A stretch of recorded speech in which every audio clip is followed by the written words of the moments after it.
Taste the Daily. Tiruvannamalai மாவட்டம் கலசப்பாக்கம் சட்டமன்ற தொகுதிக்குட்பட்ட பகுதியில் 1 கோடி ரூபாயில் கட்டப்பட்ட போக்குவரத்து பணிமனையை 3 ஆண்டுகளாக திறக்காமல் உள்ளதாக அதிமுக சட்டமன்ற உறுப்பினர் அக்ரி SS கிருஷ்ணமூர்த்தி தமிழ்நாடு சட்டப்பேரவையில் குற்றம் சாட்டினார். மேலும் 50 லட்சம் ரூபாய் செலவில் சுற்றுச்சுவர், கழிப்பிட வசதி, தொழிலாளர்கள் விடுதி என அனைத்து ஏற்பாடுகளும் செய்யப்பட்ட பணிமனையை வீணாக்காமல் உடனடியாக திறக்க வேண்டும் என்றும் அவர் வலியுறுத்தினார். கலசப்பாக்கம் சட்டமன்ற தொகுதியில் எலத்தூர், மோட்டூர், நட்சத்திர கோயில் பகுதியில் அமைக்கப்பட்டிருக்கின்ற போக்குவரத்து பணிமனை நான் கலசப்பாக்கம் தொகுதியில் சட்டமன்ற உறுப்பினராக இருந்தபோது 1 கோடி ரூபாய் நிதி ஒதுக்கீடு செய்து கட்டப்பட்ட பணிமனையாகும்.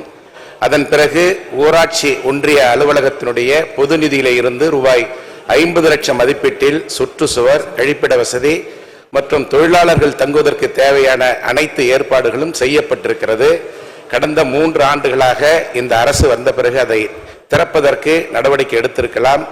அந்த பணிமனை வீணாக கூடாது என்பதற்காக மாண்புமிகு முதல்வர் அவர்களும் மாண்புமிகு அமைச்சர் அவர்களும் உடனடியாக கலசப்பாக்கம் சட்டமன்ற தொகுதியிலே ஏற்கனவே அமைக்கப்பட்டிருக்கின்ற போக்குவரத்து பணிமனையை உடனடியாக திறந்து வைத்து அந்த பகுதி மக்களுடைய நீண்ட கால கனவை நிறைவேற்றி தருமாறு கேட்டு அமர்கிறேன்.